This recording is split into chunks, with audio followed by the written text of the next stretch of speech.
I wish to move a motion for the second reading of the bill on Electoral Act amendment for early voting bill. I so move. Okay, you can now continue. Thank you, Mr. President. Permit me to lead the debate on this critical bill that seeks to enfranchise a significant group of Nigerians who, due to the nature of their duties on election days, are denied the opportunity to exercise their most fundamental democratic right, the right to vote. This very important bill that seeks to introduce early voting in the Electoral Act 2022 was read for the first time on Wednesday, the 15th day of May, 2024. Mr. President, my distinguished colleagues, in any democratic process, equal opportunity must be given to all citizens that participate in elections, regardless of their gender, ethnicity, religion, occupation, or socioeconomic status. This ensures the true reflection of the will of the people, thereby enhancing the stability of the democratic process. Unfortunately, a huge number of Nigerians who are involved in making Nigeria's election a success are excluded from the crucial decision-making of choosing their leaders through the ballot. Over 1 million citizens who play critical roles in ensuring the smooth conduct of the elections are disenfranchised. These include INEC officials, ad hoc staff, the security personnel, including the police, the military, and other security personnel, journalists, observers, and others who work on election day to uphold the integrity of the process are effectively denied their rights to vote.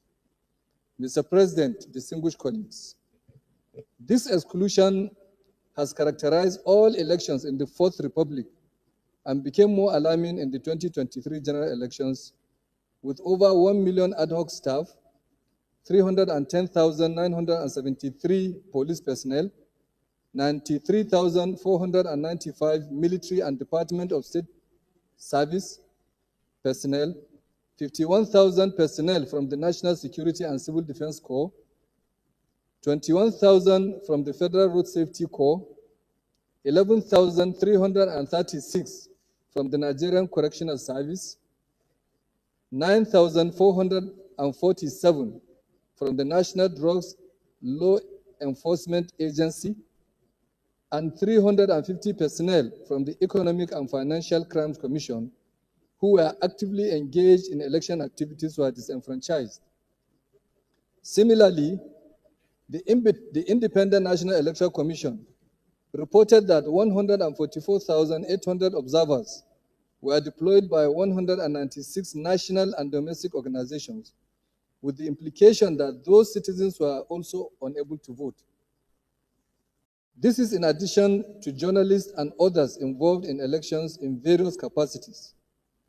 The number of those excluded from voting could change the outcomes of election results. Mr. President, my distinguished colleagues, the figures highlighted above makes this bill a necessity to address the disenfranchisement of eligible voters. As lawmakers, it is our duty to ensure that every Nigerian citizen, regardless of their profession or duty on election day, has the opportunity to participate fully in the electoral process. Let me emphasize that early voting has been part of the electoral legal frameworks in other jurisdictions, with its attendant huge success stories in promoting voter participation, reducing election day pressure, and increasing accessibility. In the United States, early voting varies by states, with some states allowing a few days to several weeks, up to 45 days in advance of election day. In Australia, early voting starts about 2 to 3 weeks before the election. In Canada, early voting takes place 12 days before election day, allowing voters greater flexibility. In Germany, postal voting is initiated 4 to 6 weeks before election, enabling voters to participate ahead of time. Mr. President, my distinguished colleagues, Early voting has also gained traction in several African countries. In South Africa, the Independent Electoral Commission allows early voting 2 days before the general election for individuals such as the elderly, disabled, pregnant women, security forces, and those working on election day. In Namibia, diplomats and election officials cast their votes a week before election day. In Ghana, early voting commences 4 days before the general election for eligible voters such as security personnel and individuals with disability. In Senegal, the Electoral Commission allows early voting few days or a week before election, depending on the circumstances. From the foregoing, countries that have adopted early voting in their electoral process tend to have higher voter turnout rate. For instance, in Ghana, 79% of voter turnout was recorded in 2020.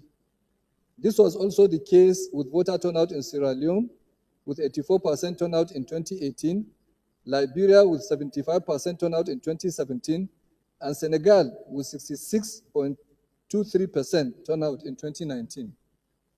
In contrast, Nigeria's voter turnout have dropped in the last 3 election cycles, from 43.7% in 2015 to 34.7% in 2019 and to 27.1% in 2023. It is therefore necessary for Nigeria to adopt early voting to enhance voter turnout, inclusivity, and electoral efficiency. In conclusion, Mr. President, my distinguished colleagues, this bill seeks to improve Nigeria's electoral system, aligning it with international best practices. By this bill, Nigeria can establish a more inclusive, efficient, and secure electoral process. Mr. President, distinguished colleagues, the introduction of early voting is not just about convenience. It is about strengthening our democracy, improving voter participation, reducing electoral violence, and making elections more efficient and transparent. By passing this bill, we'll be taking a significant step towards a more inclusive and representative electoral system that better serves the interests of all Nigerians. I urge you all to support this bill as it moves through the legislative process. Thank you for your attention. I so submit. The floor is either to the Chief Whip, then Senator Jimo O'Brien, then Senator Garo Medoki.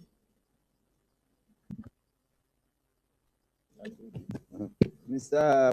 President, distinguished senators, my name is Mohamed Tahir Monguno. I represent Borno North Senatorial District. I think this bill is one of the most progressive bill that the 10th Senate is going to attend to. I therefore support the second reading of this bill. Thank you. You have the floor. 2 minutes, please. Let's restrict ourselves 2 minutes so that others will speak. After the 3, Senator Salio Mustafa will round up so that we'll move on. Thank you very much, Mr. Senate President. My name is Jimo O'Brien. I represent the good people of Ondo South and Ondo States. My own contribution is to bring to the attention of the Senate that exclusion of one is terrible for democracy.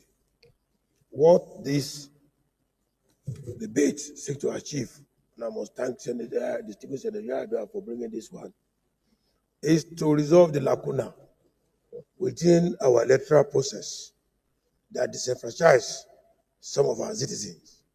We've tried to cover this in the Senate by setting up committee on diaspora and others, but their legitimate right to vote, their elective democratic right to vote is inalienable, and therefore we must support this. Mr. President, distinguished colleagues, I am Senator Titus Atengizam. I represent BENUE Northwest Senatorial District.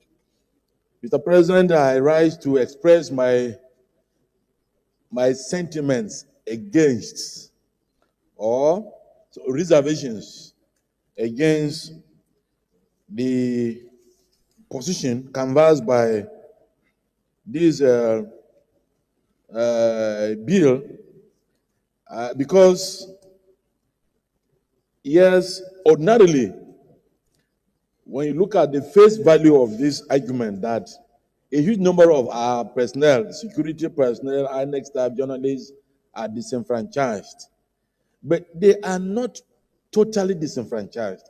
They are carrying out another essential service that adds to the value of the electoral process. So they contribute to it professionally.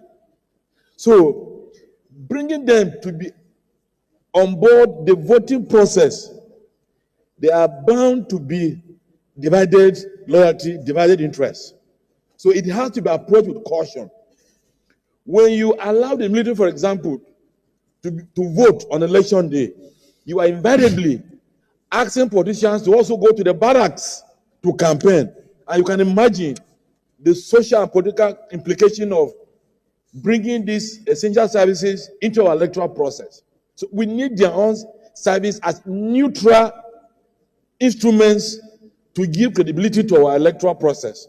So I would advise against adding them up to the numbers of those that participate in the election. So I want us to approach this issue with caution because it is a recipe for crisis in the electoral process, and it also affects the integrity of the process, as it were. Thank you very much. I don't want to kind of influence the voting, but we have to look at the pros and cons. Anyway, look at the pros and cons. It's a good idea.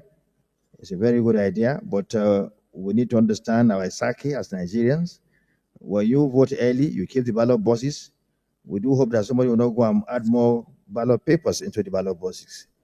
This is a problem. It's a psyche, the way we do our things here. That's why whenever we vote, when the voting gets concluded, everybody remains there for the votes to be counted. But if you want to fail, no matter how popular you are, I mean, your people want how popular you could be. Allow the vote to be counted, maybe 2 hours after the voting has concluded. You will see a different result. So this is the fear. I'm sure this is the fear people are expressing. Different from your own fear, Senator Zam, because what they are talking about is to allow those people like police, DSS to vote. They don't vote now. And sometimes they are taken to other parts of the country. Like those from BENUE will be taken to maybe Nasarawa State to go and work there. So they will not be able to vote. So they want them to vote before the election. So it's on this, in this respect, I put the question. Those in favor